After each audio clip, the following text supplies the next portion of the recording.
Ya, ya puji Tuhan. Kita mengucap syukur atas kebaikan Tuhan pada siang hari ini. Ya, kita bisa memasuki bulan yang baru di bulan April. Kami percaya bulan April menjadi bulan kebaikan. Bulan April menjadi bulan anugerah. Ya, bulan April menjadi bulan mujizat dalam kehidupan kita.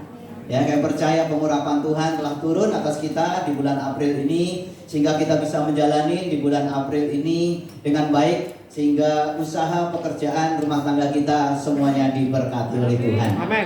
Nah, puji Tuhan, karena di bulan April ini nanti kita ada acara di pertengahan bulan, ada ibadah kematian Tuhan Yesus, juga ada kebangkitan Tuhan Yesus atau Paskah, dan nanti setelah itu ada kenaikan Tuhan Yesus.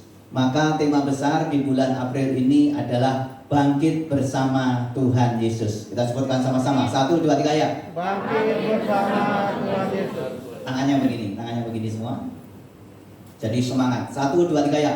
Bangkit bersama dengan Tuhan Yesus. Tepuk tangan buat Tuhan Yesus. Nah, kita rindu di tema ini di bulan April ini supaya Bapak Ibu sekalian semua mengalami kebangkitan. Amin. Karena kita tidak bisa bangkit sendiri, tetapi kita butuh Tuhan Yesus. Amin. Dan saya percaya kalau ada di dalam Tuhan Yesus, semua siap mengalami kebangkitan. Amin. Kalau di dalam pandemi ini ada mungkin yang mulai mengalami kegagalan, ya, gagal dalam pekerjaan, dalam usaha, dalam rumah tangga, percayalah kita siap mengalami kebangkitan bersama dengan Tuhan Yesus. Amin. Nah, untuk tema di minggu ini saya kasih judul yaitu bangkit dari kegagalan. Kita ngomong sama-sama. 1, 2, 3 ya.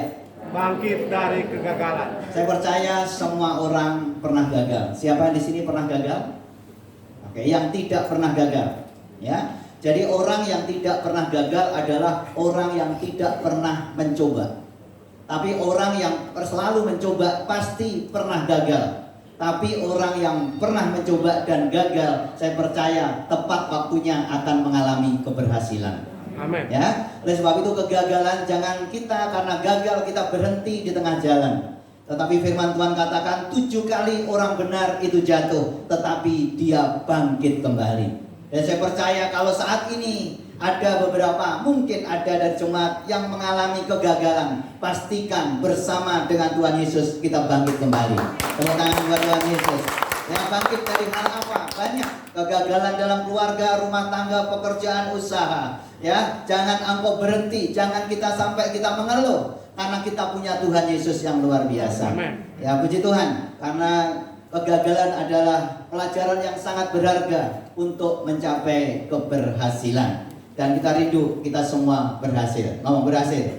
Berhasil. Ya, tapi kalau kita gagal jangan menyerah. Terima dulu kegagalan, karena di luar sana banyak orang yang tidak bisa menerima kegagalan. Dan waktu mereka tidak bisa menerima kegagalan, maka mereka frustasi. Dan setelah frustasi mereka akhirnya mengundurkan diri. Bahkan akhirnya dia mengakhiri hidupnya sendiri. Tetapi pastikan di tempat ini gagal, semua bisa gagal, tetapi kita punya Tuhan Yesus yang tidak pernah gagal. Amin. Yang siap untuk membangkitkan kita kembali. Nah, puji Tuhan, untuk hari ini kita buka dalam Matius 26 ayat 30 sampai yang ke-46. Nah, ini untuk mengawali tentang Tuhan Yesus dalam awal-awal di dalam penderitaan. Baru nanti minggu-minggu yang akan datang tentang kematian Tuhan Yesus dan kebangkitan Tuhan Yesus dan kenaikan Tuhan Yesus. Kita baca sama-sama. 1, 2, 3 ya. Sesudah menyanyikan nyanyian pujian, pergilah Yesus dan murid-muridnya ke Bukit Zaitun. Stop dulu di sini. Jadi sebelum terjadinya ini adalah Tuhan Yesus bersama murid-muridnya, yaitu makan Paskah bersama-sama. Ya, perjamuan terakhir dengan murid-muridnya. Dan setelah mereka mengadakan perjamuan terakhir dengan murid-muridnya, mereka keluar dari gedung itu dan dia menuju ke Bukit Zaitun dan mereka memuji Tuhan. Ngomong Bukit Zaitun. Nah, nanti di bawah nanti Tuhan Yesus berdoa di Taman Getsemani. Ngomong Taman Getsemani. Apa hubungannya Taman Getsemani dengan Bukit Zaitun? Taman Getsemani itu adanya adalah di bawah Bukit Zaitun. Ngomong Taman Getsemani adanya di bawah Bukit Zaitun. 1, 2, 3 ya. Taman Getsemani adanya di Bukit Zaitun. Jadi waktu itu setelah murid-muridnya dan Tuhan Yesus makan bersama-sama perjamuan terakhir, mereka memuji-muji Tuhan. Setelah itu dia bangkit dari ruangan, dia berjalan ke Bukit Zaitun untuk menuju ke Taman Getsemani. Maka berkatalah Yesus kepada mereka malam ini, ya di malam itu, karena waktu itu setelah perjamuan terakhir itu malam-malam, malam ini kamu semua akan tergoncang imanmu karena aku. Sebab ada tertulis, aku akan membunuh gembala dan kawanan domba itu akan tercerai-berai. Jadi waktu Tuhan Yesus sampaikan ini adalah sedang menuju, mereka sedang berjalan bersama-sama. Berjalan bersama-sama. Jadi waktu berjalan bersama-sama ke Bukit Zaitun, maka Tuhan Yesus sampaikan kepada murid-muridnya sambil berjalan, malam hari ini kamu semua akan terguncang imannya.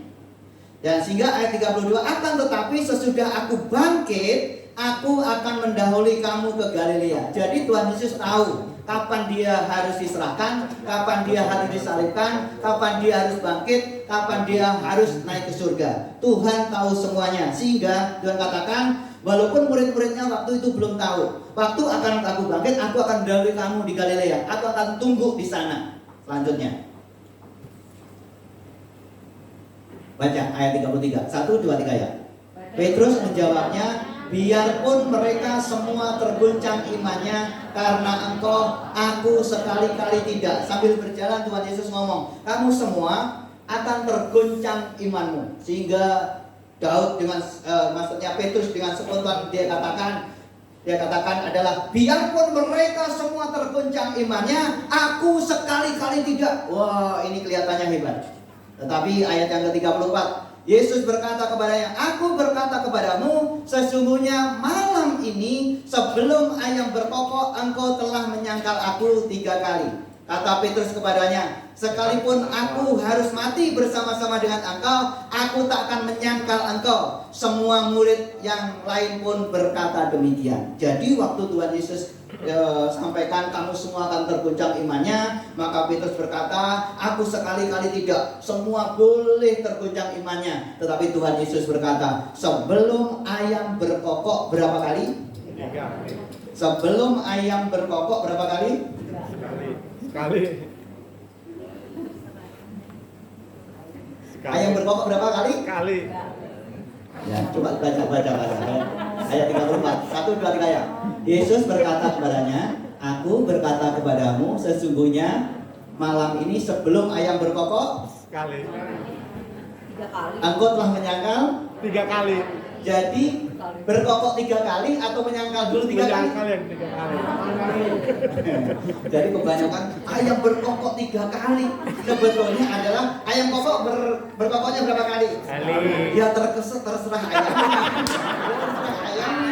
Ya, tapi hanya Tuhan Yesus mengingatkan, setelah ayam berkokok, engkau sudah menyangkal aku berapa? 3 kali. 3 kali. Sehingga waktu Petrus berkata, waktu itu setelah itu akhirnya Tuhan Yesus ditangkap. Ya, waktu ditangkap apa yang terjadi? Akhirnya ada hamba seorang imam, dia berkata, karena sudah mau masuk ke ruangan itu, dia ngomong, oh ini salah satu dari murid Tuhan Yesus. Akhirnya si Petrus, oh enggak, aku enggak kenal mereka. Akhirnya waktu masuk ke gerbang lagi, ketemu lagi seseorang lagi kata, oh ini salah satu dari murid Tuhan Yesus karena logatnya sama. Dia kata, aku tidak mengenal mereka. Dan akhirnya yang ketiga, akhirnya orang-orang berbondong-bondong bertanya, ini salah satu dari murid Yesus. Akhirnya si Petrus ngomong, aku bersumpah, aku tidak kenal mereka. Dan setelah itu berkokoklah ayam, kukuruyu. Akhirnya dia sedih. Jadi ayamnya berkokok berapa kali? Sekali. Ya terserah ayamnya. Kita nggak ditulis berapa kali. Tapi banyak sekolah minggu mengatakan anak-anak ayam berkokok berapa kali? 3 kali. Tapi sebetulnya nggak ditulis. Yang 3 kali adalah menyangkal berapa? Menyangkal 3 kali. 3 kali. Nah hari ini kita belajar kenapa Petrus gagal. Dia sudah mengikuti Tuhan Yesus 3,5 tahun, kemana saja dia pergi. Tetapi kenapa Tuhan Yesus Petrus bisa gagal? Nah yang menjadi pertanyaan kita sudah mengikut Tuhan Yesus bertahun-tahun datang ke gereja, tetapi kenapa juga anak Tuhan bisa gagal? Ini yang menjadi pertanyaan buat kita. Jadi kegagalan Petrus yang pertama adalah, baca 1, 2, 3 ya. Karena kesombongan. Jadi bukannya Petrus nggak pinter, dia pinter. Ya, anak-anak Tuhan bukannya anak-anak Tuhan tidak punya pendidikan, bukannya dia tidak mampu. Tetapi kenapa banyak anak-anak Tuhan dari luar sana yang akhirnya dia gagal dan jatuh karena dia tidak sadari karena kesombongan. Seperti Petrus, kenapa dia gagal karena kesombongan? Firman Tuhan berkata, ayat yang ke-33 tadi, 1, 2, 3 ya. Petrus menjawabnya, biarpun mereka semua tergoncang imannya karena engkau, aku sekali-kali tidak. Tuhan sudah bicara, kamu semua akan tergoncang. Tetapi Petrus, enggak, boleh semua tergoncang, tetapi aku sekali-kali tidak. Ini Petrus menunjukkan bahwa dia adalah mengalami kesombongan rohani. Dan akhir-akhir ini juga banyak anak-anak Tuhan yang sombong rohaninya. Dan ada salah satu dari teman dulu yang ngajak saya mulai melayani sekolah minggu. Saya diajarin oleh seseorang untuk ngajar sekolah minggu. Akhirnya, yuk kamu belajar sekolah minggu, ayo. Anak ini pintar sekali ngajar sekolah minggu. Dan dia juga agak sombong rohani. Dia berkata, oh nanti kalau saya punya pacar, saya nggak mungkin saya akan pindah. Mereka akan saya bawa ke gereja. Saya nggak mungkin tinggalkan Tuhan. Wah, dan apa yang terjadi? Saat ini sudah tinggalkan Tuhan. Kenapa bisa begitu? Sombong rohani. Orang yang sombong pasti akan direndahkan. Dan bahkan si Petrus waktu sombong akan direndahkan. Malu itu sama ayam. Sehingga ada gereja ayam. Kenapa ada gereja ayam? Karena untuk mengingatkan Petrus direndahkan oleh ayam. Kenapa di sini nggak ada gereja ayam? Kalau ada gereja ayam kita makan. Ayam namanya ayam geprek. Nah, jadi karena kesombongan. Anak firman Tuhan juga berkata di dalam statement ini, baca sama-sama 1, 2, 3 ya. Manusia yang sombong akan direndahkan dan orang yang angkuh akan ditundukkan, dan hanya Tuhan sajalah yang maha tinggi. Amen. Jadi ingat, waktu si Petrus mulai sombong, Petrus direndahkan. Jadi ingat, hari ini kangen sekali-kali kita sombong. Orang yang sombong pasti akan direndahkan.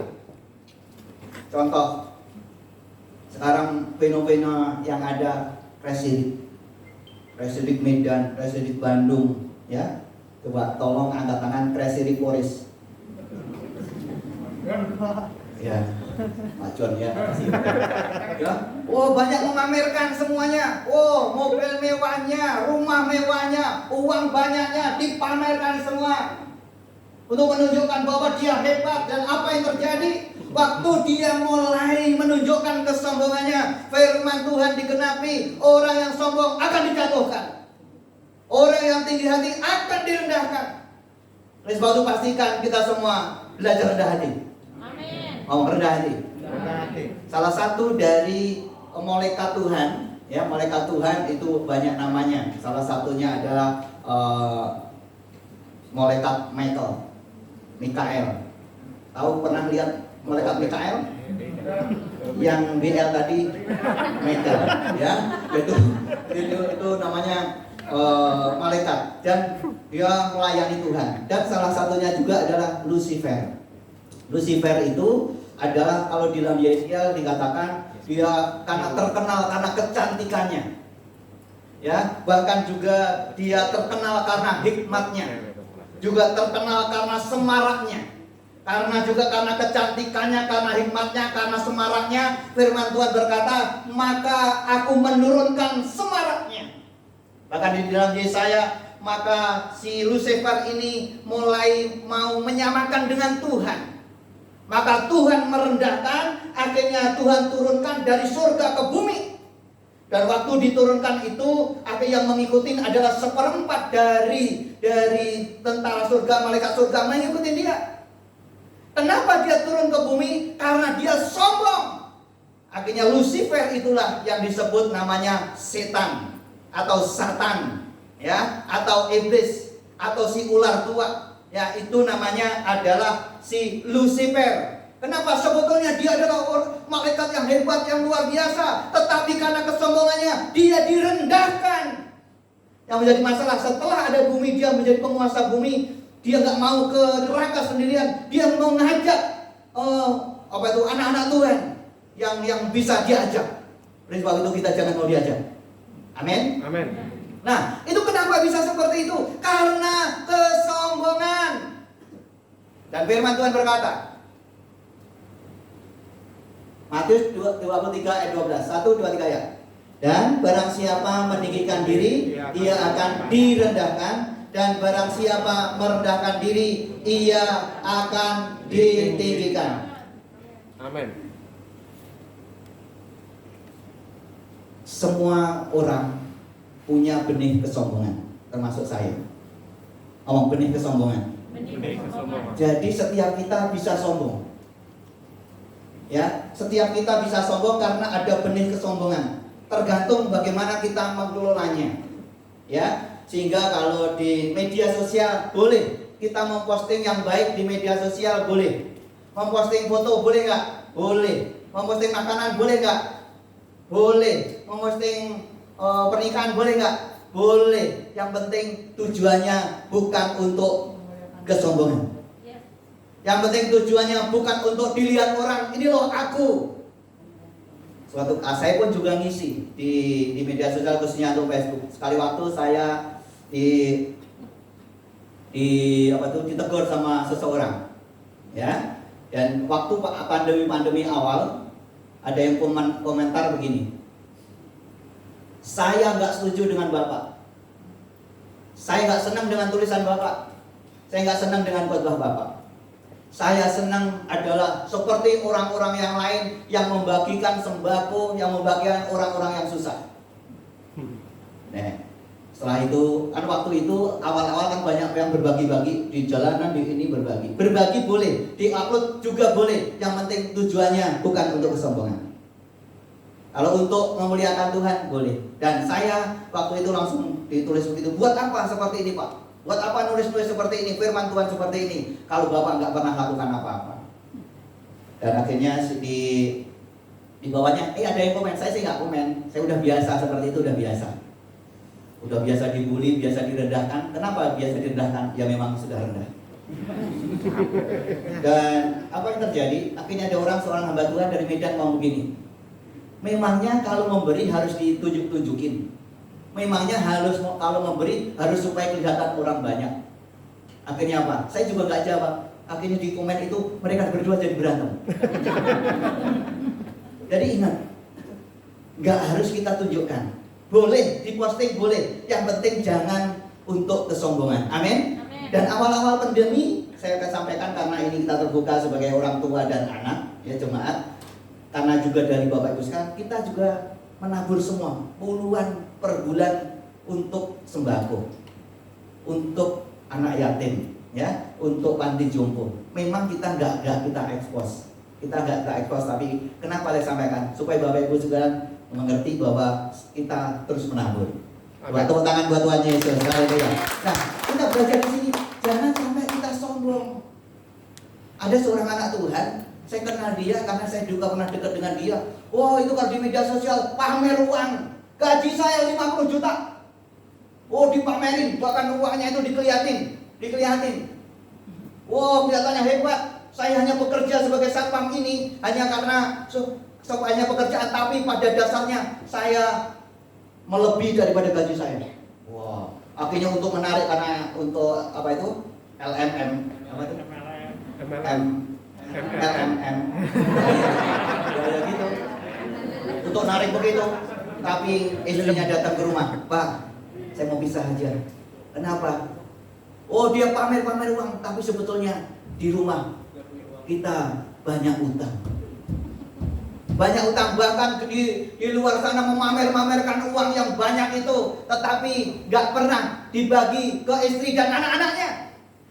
Buat apa yang seperti itu? Dan saya melihat saat ini orang yang seperti itu direndahkan oleh Tuhan. Dan sampai saat ini gak dapat apa-apa. Jangan sampai sombong. Ngomong dari kanan, jangan sombong. Jangan sombong. Orang sombong kelihatan dari matanya. Coba lihat matanya, lihat matanya. Ya.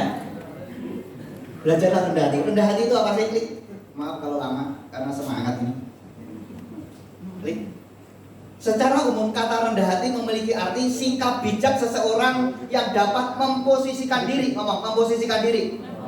Memposisikan diri tidak merasa lebih penting, tidak merasa lebih tinggi, tidak merasa lebih pintar, tidak merasa lebih benar daripada orang lain. Ini namanya orang rendah hati. Walaupun dia pintar, tidak merasa pintar di tengah-tengah yang lain. Bukan minteri. Orang yang minteri pasti akan keblinger. Tetapi walaupun dia pintar, nggak merasa dirinya pintar. Yang kaya nggak merasa dirinya kaya. Tetapi kalau orang sombong sudah miskin aja, laganya sok kaya. Ya kalau orang begini harus dijites. Wah laganya, apalagi sekarang mau saya mengingatkan, nih yang mau pulang kampung, siapa yang ini mau pulang kampung? Angkat tangan, pulang kampung. Saya pulang kampung. Ada yang lagi, 1, 2, 3, ya orang Jawa pulang kampung. Biasanya orang Jawa kalau pulang kampung dari Jakarta, laganya, jalannya beda. Jalannya tuh beda loh. Yang dulu begini, sekarang begini loh. Wah itu musuhin dada begini. Terus kalau sudah di Jawa, rata-rata yang agak sombong itu udah gak bisa ngomong Jawa. Kalau saya ngajak ngomong Jawa, ngomongnya bahasa Indonesia.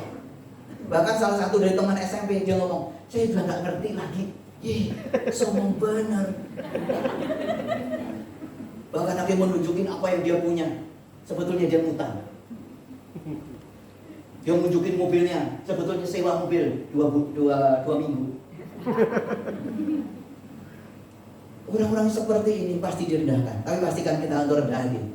Ngomong rendah hati. Kalau rendah hati percayalah, tepat waktunya pasti tinggikan oleh Tuhan. Rendahkan dirimu di bawah tangan Tuhan yang kuat, sehingga Tuhan akan meninggikan engkau pada waktunya. Amin. Amin. Amin. Apalagi kalau keluarga sombong, suaminya sombong atau istrinya sombong, anaknya sombong, hancur. Pokoknya di mana di situ kita sombong, hancur. Orang yang sombong mendahului kehancuran, tapi kerendahan hati mendahului kehormatan. Orang rendah hati nggak usah cari hormat, sudah dapat hormat. Tapi kalau orang sombong pengennya dihormati, tapi nggak ada yang mau hormati. Kenapa saya jadi marah-marah? 2. Di bulan ini rendah hati, amin. Ya, yang kedua, kenapa Petrus gagal? Yang kedua adalah karena dia tidak, baca sama-sama, karena tidak berjaga-jaga. Firman Tuhan katakan, lalu katanya kepada mereka, hatiku sangat sedih, seperti mau mati rasanya, tinggallah di sini dan berjaga-jaga dengan aku. Jadi waktu Tuhan Yesus berjalan dengan murid-muridnya tadi, waktu dia berjalan, akhirnya Tuhan katakan, kamu semua akan tergoncang imanmu. Ya, bahkan Petrus, Tuhan semua boleh tergoncang, tetapi aku tidak. Tapi akhirnya Tuhan ngomong, sebelum ayam berkokok berapa kali? Ya terserah ayam. Ya, sebenarnya engkau akan menyangkal aku 3 kali. Dan akhirnya sampailah murid-muridnya ke Taman Getsemani. Dan waktu di Taman Getsemani, akhirnya Tuhan Yesus ngomong begini, kamu tinggallah ke sini, kamu tinggal di sini, aku akan berdoa selemparan batu jauhnya. Selemparan batu berarti sampai ke Pak Firman di belakang sana. Berarti murid-muridnya di situ, akhirnya Tuhan Yesus berdoa. Tetapi Tuhan Yesus mengajak yaitu Petrus dan anak-anak Zebedeus. Ngomong anak-anak Zebedeus. Yang diajak berapa orang? 2. Yang diajak berapa orang? Berapa orang? 3. Ngomong 3. Jadi yang lain tadi tinggal di situ, akhirnya kamu tinggallah di situ, tapi yang diajak adalah Petrus dan anak Zebedeus itu adalah Yohanes dan Yakobus. Ngomong Yohanes dan Yakobus. Jadi Tuhan Yesus selalu gak bawa semuanya, walaupun dalam pelayanan selalu dibawa, tetapi hal-hal khusus, contohnya waktu dia menyembuhkan anak Yairus, yang diajak ke kamar untuk berdoa bersama-sama adalah Petrus, Yohanes dan Yakobus. Biasanya bertiga ini tim yang paling pertama yang diajak. Dan waktu diajak hanya 3 orang itu, maka firman Tuhan katakan, lalu katanya kepada mereka itu yang 3 tadi, hatiku sangat sedih, seperti mau mati rasanya. Siapa di sini kurang sedih? Oke, siapa yang pengen pernah mati? Tapi gak mati-mati. Ingat, kalau kita pernah putus asa, kita pernah sedih, Tuhan Yesus merasakan apa yang merasakan. Karena Tuhan Yesus mengalami, kenapa dia sedih, sehingga Tuhan Yesus mengatakan, biarlah cawan ini berlalu daripadaku, tetapi biarlah kehendakmu saja yang jadi. Karena Tuhan Yesus tahu, hari ini setelah berdoa ini, dia akan diserahkan, dia akan ditangkap. Dia akhirnya sebagai manusia 100% dan Allah 100%, dia mengalami kesedihan yang luar biasa, ketakutan yang luar biasa, bahkan peluhnya saja seperti titik-titik darah. Peluhnya seperti titik-titik darah. Peluh itu apa? Keringatnya ini sampai netes seperti darah. Maksudnya apa? Berarti ini sampai pecah pembuluh darahnya. Karena apa? Karena kepedihannya yang luar biasa. Karena dia tahu setelah itu dia akan diserahkan. Ya, sehingga waktu dalam kondisi seperti itu Tuhan katakan, tinggallah di sini dan berjaga-jaga dengan aku. Dan firman Tuhan yang kedua, baca sama-sama ayat 40-nya. Mendapati mereka sedang tidur dan ia berkata kepada Petrus, tidakkah kamu berjaga-jaga 1 jam saja dengan aku? Jadi waktu Tuhan kata, tinggallah di sini berjaga-jaga dengan aku. Akhirnya Tuhan Yesus berdoa lagi. Setelah berdoa, dia datang lagi, tidur. Dan waktu tidur, tidakkah kamu bisa berjaga-jaga 1 jam saja dengan aku? Kenapa Petrus gagal dalam hidupnya waktu itu? Karena Petrus tidak berjaga-jaga. Suruh berjaga-jaga dengan Tuhan Yesus, dia justru tidur. Berjaga-jaga itu bahasa aslinya adalah waspada. Berjaga-jaga bahasanya adalah tidak tidur. Terus waspada itu bahasa asli berjaga-jaga. Tetapi kenyataannya Petrus dulu berjaga-jaga, justru dia tertidur. Kenapa banyak anak-anak Tuhan juga jatuh? Karena hidupnya tidak berjaga-jaga. Apalagi dunia saat ini sedang kacau, kondisi yang tidak baik. Anak-anak muda harus banyak berjaga-jaga. Kalau nggak berjaga-jaga bisa jatuh. Suatu kali ada anak Tuhan. Ini juga sahabat saya, dekat dengan saya. Karena saya rindu murid-murid saya diberkati Tuhan, usahanya yang biasa makin luar biasa. Tetapi setelah luar biasa, punya usaha, punya rumah bagus, mobil bagus, usahanya sudah miliaran, tapi apa yang terjadi? Lupa dengan Tuhan. Dan waktu lupa dengan Tuhan, dia tidak berjaga-jaga. Dan saya rindu, saya berdoa untuk Bapak Ibu sekalian di tempat ini, semuanya diberkati. Amen. Tapi setelah diberkati, jangan lupa kepada Tuhan. Amen. Dan anak ini akhirnya lupa kepada Tuhan. Istri yang telepon saya, Pak, dia gak pulang-pulang. Kenapa? Waktu dia gak berjaga-jaga, dia masuk grup, namanya grup janda. Dan waktu masuk grup janda itu, dia gak berjaga-jaga, dia tidak waspada. Dan akhirnya kan di situ ada janda kembang, ada janda apa lagi? Janda air. Ya, ada janda macam-macam, ada yang nakal, ada yang ini. Akhirnya terseretlah sama salah satu janda. Dan singkat cerita, dia tinggal di salah satu apartemen. Istrinya ditinggalkan. Dan akhirnya usahanya sekarang jadi susah. Kenapa? Tidak waspada. Oleh sebab itu, laki-laki tolong waspada. Gimana caranya supaya suamimu bisa pulang ke rumah? Tolong sekali-kali istri itu dandan yang rapi. Jangan kumel terus. Sekali-kali mandi. Juga boleh sekali-kali ke salon. Ya, sekali setahun juga gak apa-apa waktu Natal ke salon. Jadi dengan begitu akhirnya kita bisa memperkecil ruang untuk suami kita untuk menoleh ke yang lain. Oleh sebab itu hati-hati, berjaga-jaga, berjaga-jaga. Juga anak-anak muda yang saat ini media begitu pesat, nanti ada metaverse, ada gereja metaverse, ya akan mulai diluncurkan lagi dan sekarang sudah ada. Dan kalau nggak berjaga, ini akan mengalami suatu kebebasan yang luar biasa bagi anak-anak muda. Kalau anak-anak muda tidak bisa menyaring dengan baik, maka kita bisa hancur. Tetapi kalau kita bisa menjadi berkat di Metaverse nanti, kita semua akan diberkati Tuhan. Amin. Tepuk tangan buat Tuhan Yesus. Haleluya. Karena media ini akan dipercepat lagi. Bahkan gereja Metaverse juga ada. Nanti yang khotbah juga ada. Bapak Ibu sekalian, nanti ada apa ini namanya, Mas? Avatarnya. Animasi. Duduk di animasinya. Wah, sampai seperti itu. Kalau kita nggak berjaga-jaga, nggak bisa. Apalagi ini nanti, wah ada nyamuk ya Pak. Ya, jadi apalagi ini yang orang pulang kampung lagi. Kalau nggak berjaga-jaga biasanya ada reuni. Hati-hati termasuk saya sudah diundang untuk reuni. Hati-hati yang reuni. Biasanya terjadilah CLBK, cinta lama bersemi kembali. Dan banyak akhirnya lupa sama istrinya gara-gara reuni. Berjaga-jaga, ngomong jaga-jaga. Pergaulan harus berjaga-jaga. Si Renhard, ya, udah paling ganteng di sini. Gantengnya nomor 2 di sini. Ya, harus berjaga-jaga. Karena udah banyak yang naksir. Dia sekarang udah mulai ketua gym. Tepuk tangan buat Tuhan Yesus. Haleluya. Kalau berjaga-jaga, hati-hati. Ya, harus berjaga-jaga. Amin. Ngomong berjaga-jaga. Klik. Lamaan saya katanya. Baca 1, 2, 3 ya. Kegagalan terjadi karena kita tidak melakukan apa yang Tuhan minta, tetapi melakukan apa yang menurut kita baik. Kenapa Daud gagal? Karena tidak berjaga-jaga. Tuhan suruh berjaga-jaga, dia tambah gak berjaga-jaga. Tuhan sudah suruh, tetapi yang dilakukan bukannya berjaga-jaga, tetapi justru dia tidur.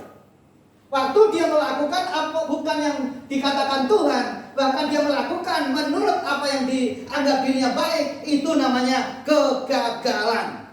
Keberhasilan adalah waktu kita belajar mengikuti apa yang maunya Tuhan. Kenapa kita harus berjaga-jaga? 1 Petrus 5 ayat 8. 1, 2, 3 ya. Sadarlah dan berjaga-jagalah, lawanmu si iblis berjalan keliling sama seperti singa yang mengaum-ngaum dan mencari orang yang dapat ditelannya. Kenapa kita harus berjaga-jaga? Karena lawanmu si iblis itu berjalan keliling tiap hari 24 jam. Yaitu siapa tuh iblis tadi? Si setan tadi, yaitu si Satan, yaitu si Lucifer tadi, yaitu berjalan keliling yang mencari mangsa yang dapat ditelannya. Kalau kita tidak berjaga-jaga dengan iman yang kuat, pasti kita akan ditelan. Pasti kita akan binasa, pasti kita akan mengalami kegagalan. Karena apa? Tidak waspada. Gimana caranya supaya waspada? Mulai setia beribadah. Omong setia beribadah. Dan puji Tuhan, Bapak Ibu sekalian, setia beribadah. Tepuk tangan buat Tuhan Yesus. Haleluya. Ya. Kalau waktunya ibadah. Online pun juga boleh. Jangan sampai online hanya alasan. Ya, sebetulnya bisa ke gereja, tapi karena alasan udah online saja deh. Kalau hanya alasan, kita gak kuat. Karena apa? Waktu ibadah hanya online karena hanya alasan gak ke gereja. Karena kalau ke gereja bisa silakan, tapi kalau nggak bisa online. Tapi kalau hanya alasan online karena nggak ke gereja, nah ini. Karena kalau online kan enak Pak, kita juga sambil makan, ya bisa sambil tiduran, celana pendek sebelah juga nggak apa-apa Pak. Nggak mandi juga nggak apa-apa. Bahkan lebih baik lagi Pak, nggak usah bawa persembahan. Oh. Ingat, kalau konsepnya itu diterkam iblis, kita nanti jadi lemah. Terus akhirnya kita bisa membaca firman Tuhan, kita juga berdoa, kita sungguh-sungguh mengikuti kegiatan yang ada, kita pertemuan-pertemuan yang mendukung. Saya percaya kita semua kuat. Amin. Jadi berjaga-jaga, lawan musuh iblis berjalan keliling. Si Pak John lagi sama si Renat.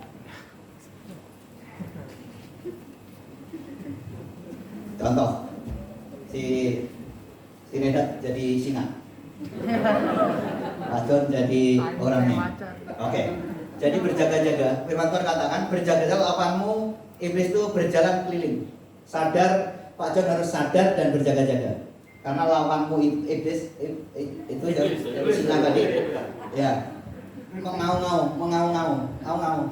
Belum sini. Belum nempel. Belum, ayo. Mau. Kelilingin. Oh. Tangkap. Kenapa ditangkap bisa? Berjaga-jaganya setengah hati. Kenapa banyak anak Tuhan gagal? Karena berjaga-jaganya setengah hati. Ya, ke gereja-gereja tapi gak sungguh-sungguh. Sekarang berjaga-jaga beneran. Tangkapnya bohongan. Iya. Coba, ayo, putar terus. Ya, berjaga-jaga. Tangkap lari ya. Itu. Ya, tepuk tangan buat Tuhan Yesus. Haleluya. Jadi, singa yang mau mencari mangsa itu telahnya tuh begitu. Nelahnya gimana? Waktu kita lemah. Kalau kita nggak berjaga-jaga, kenapa Pak John tadi ditangkap? Waktu dia lemah bisa. Waktu lemah kita bisa ditangkap. Waktu hidup kita akhirnya banyak bersungut-sungut, banyak mengeluh, banyak menggerutu, itu makanan empuk si singa. Makanan empuk iblis. Karena apa? Kita nggak berjaga-jaga, kita lengah, maka kita akan cepat ditangkap oleh iblis. Oleh sebab itu jangan sampai lengah. Ngomong jangan sampai lengah. Ya, jangan beri kesempatan kepada iblis, kata firman Tuhan. Yang ketiga. Kenapa Petrus gagal? 2. Ketiga adalah karena tidak berdoa. Jadi yang pertama tadi apa? Sombong. Karena kesombongannya merasa dirinya hebat, merasa dirinya pinter, merasa dirinya lebih daripada orang lain, sombong rohaninya, ya. Terus yang kedua adalah karena tidak berjaga-jaga. Pastikan kita semua berjaga-jaga. Pak David harus berjaga. Ya. Yang ketiga adalah tidak berdoa. Firman Tuhan berkata, baca sama-sama. 1, 2, 3 ya. Berjaga-jagalah dan berdoalah supaya kamu jangan jatuh ke dalam pencobaan. Roh memang penurut tetapi daging lemah. Jadi Tuhan katakan waktu datang lagi, dia sedang tidur lagi. Akhirnya dia berdoa sendiri lagi. Waktu berdoa sendiri, datang lagi masih tidur lagi. Dan waktu mulai bangun sedikit, walaupun itu rohnya belum kumpul karena baru tidur, kalau dibangunin rohnya belum kumpul. Dan waktu dia masih bengong-bengong begini, akhirnya Tuhan ngomong, berjaga-jagalah dan berdoalah supaya kamu jangan jatuh dalam